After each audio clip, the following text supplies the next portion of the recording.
Hai murid-murid, jom kita mulakan pelajaran kita pada hari ini. Unit 19, tema 7, pertanian dan penternakan.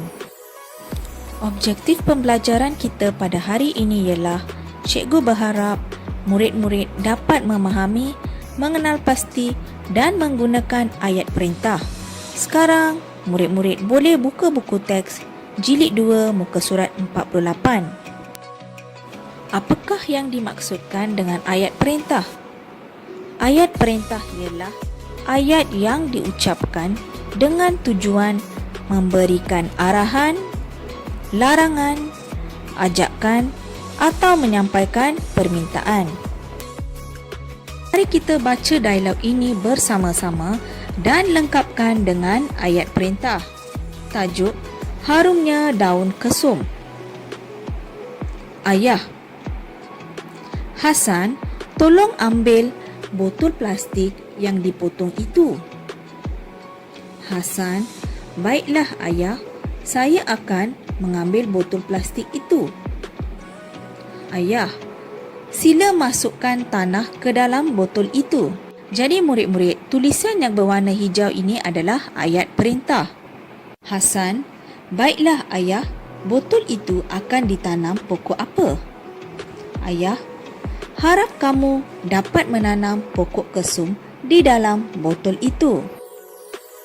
Hasan: Baiklah ayah, selepas itu apakah yang perlu saya buat? Ayah: Tolong siram. Jadi murid-murid hendaklah lengkapkan dengan ayat perintah. Ayah, tolong siram pokok kesum itu berdasarkan gambar yang diberikan. Hasan: Saya akan menyiram pokok kesum itu setiap petang. Ayah, ayat perintah di sini ialah harap kamu petik daun kesum itu. Jadi jawapan adalah berdasarkan gambar. Dan gambar terakhir, baiklah ayah, saya akan memetik daun kesum itu. Jadi ayat perintah ayah Hasan di sini ialah tolong berikan daun kesum itu kepada jiran kita. Hasan: Baiklah ayah, saya akan memberikan daun kesum itu kepada jiran. Murid-murid, sekarang cikgu hendak kamu buat latihan di dalam buku aktiviti jilid 2 muka surat 51 dan 52. Sekarang mari kita buat latihan ini bersama-sama. Muka surat 51, tajuk Mari Tanam Pokok Kari. Arahan: padankan gambar dengan ayat perintah yang sesuai, kemudian bina ayat.